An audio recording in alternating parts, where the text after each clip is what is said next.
बिस्मिल्लाहिर्रहमानिर्रहीम। हम स्टार्ट कर रहे हैं जी chapter number 12 that is related with marketing channel delivering customer value by Philip Kotler, principles of marketing. So basically अगर हम बात करते हैं इस चैप्टर के हवाले से, तो हम प्रीवियसली जो लेके चलते थे कि हमारे पास डिफरेंट 4 P's इन्वॉल्व होते हैं। पहला P हमारा रिलेट करता था प्रोडक्ट के साथ। दूसरा P जिसमें हमने लास्ट लेक्चर्स के ऊपर बात की that was related with price. अभी जिस P को हम स्टार्ट करने जा रहे हैं that is named as place, that how a product will reach towards the customer. So marketing channels में हम प्लेस के हवाले से इस P के ऊपर इन डिटेल बात करेंगे।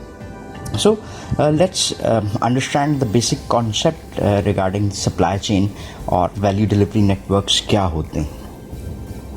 यहाँ पर सप्लाई चेन में हमारे पास 2 चीज़ें आती हैं। अगर फॉर इंस्टेंस इसको जनरली पहले देखते हैं फिर किताब से भी देख लेते हैं। अगर ये ऑर्गेनाइजेशन है तो उसकी सप्लाई चेन 2 एंड के ऊपर काम कर रही होती है। एक इसको हम बैक एंड कहते हैं। बैक एंड में हमारे पास क्या होते हैं जी, it deals with the suppliers.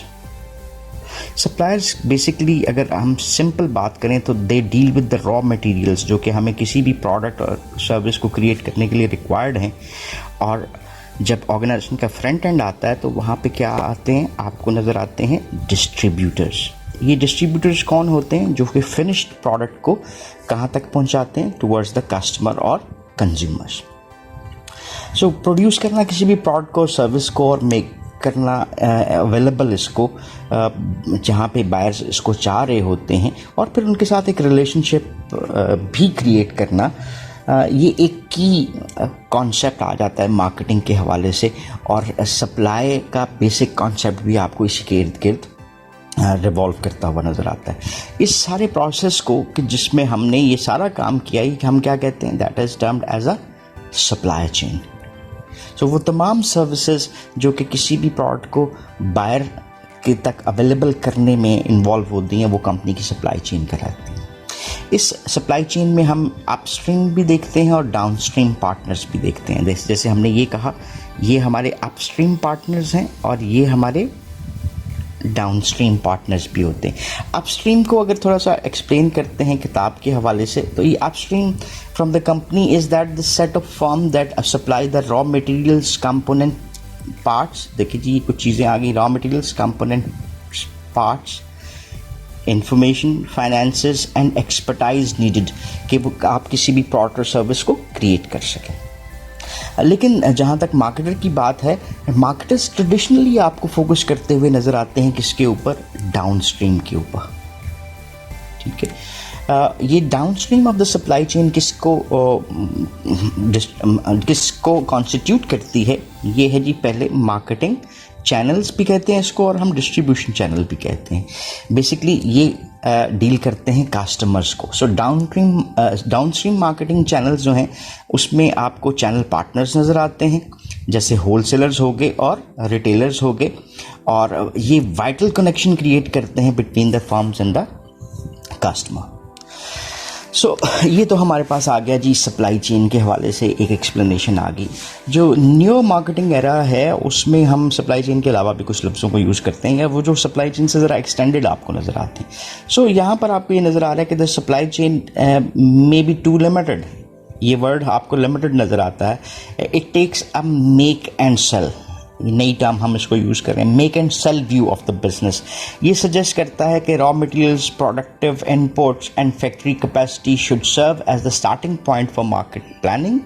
और बेटर टर्म हम यूज़ कर सकते हैं इसके लिए, और वो क्या है जी, that is the demand chain. Because demand chain क्यों यूज़ कर रहे हैं, ये सजेस्ट करती है एक sense and respond view of the market, कि हमने सेंस किया, यानी समझा, और फिर उस समझ के मुताबिक उसको क्या किया, रिस्पॉन्ड किया। Under this view planning starts by identifying the needs of the target customer, ये सेंस वाला पोर्शन आता है, to which the company responds to organizing a chain of resources and activities with the goal of creating customer value. जैसे अब respond, अगर ice cream है तो उसका आप तक पहुंचने का एक प्रोसेस और उसकी वैल्यू चेन फ़र्क आपको नज़र आती है, सप्लाई चेन आपको फ़र्क नज़र आती है। लेकिन अगर ड्रग्स की बात करते हैं, मेडिकेशंस की बात करते हैं, तो वो और तरीक़ेकार से पहुंचती हैं। तो सेंस एंड रिस्पॉन्ड जो है वो ज़रूरत के मुताबिक आपको मॉडिफाइड फॉर्म में नज़र आता है। इवन जो डिमांड चेन का लफ्ज़ हम यूज़ कर रहे हैं वो बिज़नेस के हवाले से वो भी लिमिटेड आपको नज़र आता है, और इसको वो फिर फर्दर आगे प्रोसीड करते हुए नज़र आते हैं, और वो इसको कहते हैं जी value delivery network. What is a value delivery network? Value delivery network को अगर हम यहाँ से डिफ़ाइन करना चाहें, एक्सप्लेन करना चाहें, तो हमारे सामने क्या आता है कि एक ऐसा network which is composed of the पहली चीज़ जी कंपनी आ गई, दूसरी चीज़ क्या आ गई, suppliers, distributors and ultimately customers, who basically क्या देखिए पार्टनर आ गया। वैल्यू डिलीवरी इसीलिए हमने इसको कहा partners with each other to improve the performance of the entire system in delivering customer value. So value delivery network में हमने companies को भी ले लिया, customers को भी ले लिया, they work together ताकि इस सारे process को facilitate किया जा सके और value deliver की जा सके customer को। So value delivery network जो है this is the newer term जिसके ऊपर आज आपको ज़्यादा फोकस नज़र आता है। दूसरा टॉपिक जो इस लेक्चर के हवाले से हम डिस्कस करते हैं वो है जी nature and importance of marketing channels. How do we see them important और उसकी नेचर क्या नज़र आती है। मार्केटिंग चैनल या जिसको हमने डिस्ट्रीब्यूशन चैनल के नाम से भी बुलाया, ये कैसे डिफाइन करते हैं? That is a set of interdependent organisations. Set of interdependent हम किसको क्यों कह रहे हैं इसको भी देख लेते हैं। That help make a product और सर्विस अवेलेबल फॉर यूज़ और कंजम्पशन बाय द कंज्यूमर और बिजनेस यूजर्स। सप्लायर जो हैं अगर हम बात करें तो सप्लायर की सप्लाईज नहीं मिलती, उनका फ़ायदा नहीं है अगर ऑर्गेनाइजेशंस उसको कंज्यूम नहीं कर रही। ऑर्गेनाइजेशंस का प्रोडक्ट बनाने का फ़ायदा नहीं है अगर उसके पास डिस्ट्रीब्यूटर्स नहीं होते। Distributors through the network of retailers, retailer वो होता है जो डायरेक्टली कस्टमर को सेल कर रहा है, होलसेलर वो होता है जो कि रिटेलर को सेल कर रहा होता है। इनकी एक दूसरे के बगैर कोई भी प्रोसेस परफॉर्म नहीं हो सकता, इसलिए हमने यहाँ पर जो वर्ड यूज़ किया that is of interdependent organisations, कि ये एक दूसरे पे डिपेंड करती हुई नज़र आती हैं। सो ये बनाती भी हैं, हेल्प भी करती हैं कि हम सर्विसेज को अवेलेबल कर सकें ताकि हम प्रोडक्ट्स और सर्विसेज को कंजम्पशन के लिए कस्टमर के लिए अवेलेबल कर सकें। सो कंपनी के जो चैनल डिसीजंस हैं वो डायरेक्टली इफ़ेक्ट कर रहे होते हैं किसी भी अदर मार्केटिंग डिसीजन को। जैसे फॉर इंस्टेंस हम एक ले लेते हैं जी प्राइसिंग।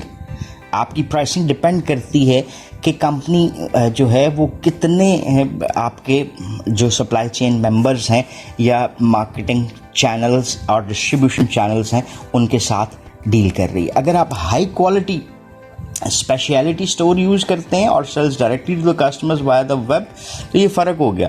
देखिए वेब के साथ आप सेल करते हैं तो आपके पास सप्लाई चेन फ़र्क हुई, और अगर आप एक हाई क्वालिटी स्पेशलिटी स्टोर से सेल करते हैं तो फिर फ़र्क हो जाएगी। इसका मतलब एक छोटे से मैं आपको एग्जांपल समझाने की कोशिश करता हूँ कि फॉर इंस्टेंस ये मैं प्रोड्यूस करता हूँ तो ये फ़र्ज़ करें 2 रुपये की बनी, मैं वैसे एग्जांपल ये प्रोड्यूसर्स के पास, प्रोड्यूसर से ये एजेंट पे चलेगी तो ये 2.2 रुपये की होगी, क्योंकि 2.2 क्या है, that is the margin of the agent. अब ये एजेंट से ये प्रोडक्ट किसके पास जाएगी, डिस्ट्रीब्यूटर्स के पास चली जाएगी। डिस्ट्रीब्यूटर्स का भी मार्जिन है तो 2.4 हो गई इसकी प्राइस, डिस्ट्रीब्यूटर से होलसेलर तो 2.6 और रिटेलर इसको 3 रुपये में बेचेगा। तो 3 रुपये बेसिकली क्या है, that is the price of the product. लेकिन 2 में प्रोड्यूस हो रही है और इस 1 रुपये में हमारे पास मार्जिन ऑफ प्रॉफिट। और फिर अगले फर्ज करते हैं अगर मैं किसी इन 2 इंटरमीडिएरीज को हटा देता हूँ तो प्रोडक्ट 2.2 से 3 पे चली गई तो 0.8 रुपीज़ इज़ द प्रॉफिट। तो कंपनी का मार्जिन इंक्रीज हो सकता है या प्राइस को हम रिड्यूस कर सकते हैं। सो दिस इज़ हाउ कि जो हमारे पास डिस्ट्रीब्यूशन चैनल्स हैं वो प्राइसिंग डिसीजंस को इफेक्ट कर रहे होते हैं। फिर इसके बाद कंपनी किस तरह से सेल करती है, उसकी सेल फोर्स होती है, ठीक है।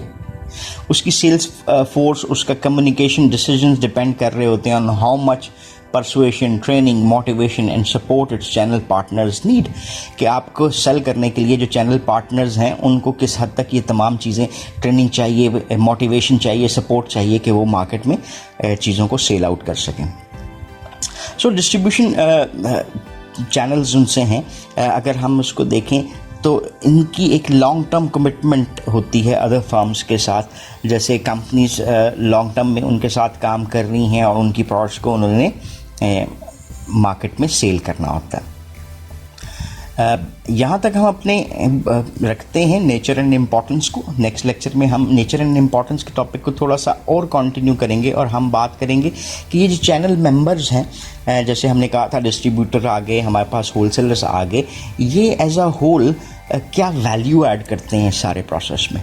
सो नेक्स्ट लेक्चर में इसके ऊपर बात करेंगे। So till then if you have any question और क्वेरीज तो you can ask in the comment section. So thank you very much for watching this video.